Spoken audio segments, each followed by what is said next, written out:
வசனம்னா 1 தீமோத்தேயு 1வது அதிகாரம் அதனுடைய 9வது வசனம் ஃப்ரெண்ட்ஸ். நான் வாசிக்கிறேன் ஃப்ரெண்ட்ஸ்.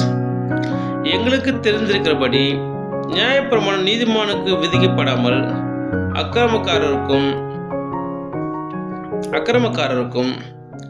அடங்காதவர்களுக்கும் பக்தி இல்லாதவர்களுக்கும் பாவிகளுக்கும் அசுத்தருக்கும் சீர்கெட்டவர்களுக்கும் தாய் தகப்பன்மாரை அடிக்கிறவர்களுக்கும் கொலை பாதகருக்கும் வேசிக்கல்லருக்கும் ஆண்புணர்ச்சிக்காரருக்கும் மனுஷரை திருடுகிறவர்களுக்கும் பொய்யரும் பொய்யான இடர்களுக்கும் நித்தியானந்த தேவனுடைய மகிமையான சுவிசேஷத்தின்படி எனக்கு ஒப்புவிக்கப்பட்டிருக்கிற ஆரோக்கியமான உபதேசத்துக்கு எதிரடியாக இருக்கிற மற்ற எந்த செய்கைக்கும் விரோதமாக விதிக்கப்பட்டிருக்குது. ஓகே ஃப்ரெண்ட்ஸ், ஒரு அருமையான வசனம்.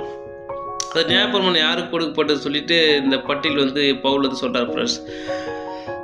நியாயப்பிரமாணம் இப்போ வாசித்தபடி அவங்களுக்கு தான் நியாயப்பிரமாணம் கொடுக்கப்படும். எதுக்குன்னா அதுலேருந்து மனம் திரும்பணும், அதை அந்த தீய குணத்தெல்லாம் வெறுத்துட்டு நல்லதை பின்பற்றணும் சொல்லிட்டு கடவுள் பிதாவாகி தேவன் இயேசப்பா பரிசுத்தாவின் மூலமாக நமக்கு இந்த வேதத்தை பரிசுத்தவான்கள் மூலமாக எழுதி நம்மளுடைய மனுக்குலத்துக்கு கொடுக்கப்பட்டிருக்கு ஃப்ரெண்ட்ஸ்.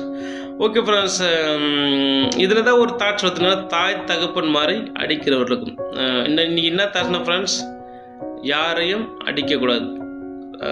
நீ தாட்ஸ்னா யாரையும் அடிக்கக்கூடாது. ஓகே ஃப்ரெண்ட்ஸ், இதுதான் இந்த வசனம். இந்த வசனத்தோட கருத்து என்ன ஃப்ரெண்ட்ஸ், நமக்கு எல்லாம் தெரியும், இதில் எவ்வளோ புதுசில் யாரும் அடிக்கக்கூடாது. ஓகே ஃப்ரெண்ட்ஸ், இதுலேருந்து நான் கொஞ்சம் ஒரு சின்ன தாட்ஸும் கூட ஷேர் பண்ண விரும்புகிறேன் ஃப்ரெண்ட்ஸ். என்னென்னா நம்மளே அநேகர் பார்த்தீங்கன்னா பிள்ளைகளை போட்டு அளவுக்கு மிஞ்சி அடிக்கிறது, கொடுமைப்படுத்துறது. சில பேர் கணவன்மார்களை போனாங்க மனைவியை போட்டு அடித்து கொடுமைப்படுத்துறது, துன்புறுத்துறது. சில பேர் பிள்ளைகள் தான் பண்ணுறாங்க, பெற்றோரை அடித்து அவங்கள பார்த்தீங்கன்னா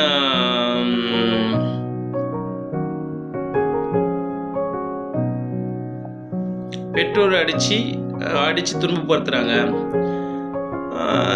என்னுடைய தாட்ஸ் என்ன ஃப்ரெண்ட்ஸ், அப்போது நீதிமொழியில் பார்த்தோன்னா நீங்கள் கேட்கலாம், பிரதர் நீதிமொழிலாம் பெரும்பை கையாளதவன் தன் மகனை பாய்க்கிறான்னு ஒரு வேத வசனம் இருக்குது, நீங்கள் ஏன் இப்படி சொல்கிறீங்க, யாரும் அடிக்கூடாது, யாரும் அடிக்கக்கூடாதா, அப்போ தப்பு செய்து நம்ம அடிக்கக்கூடாதா அப்படின்னு சொல்லி நீங்கள் கேட்கலாம் ஃப்ரெண்ட்ஸ். நான் சொல்ல வரேன் ஃப்ரெண்ட்ஸ், என்னன்னா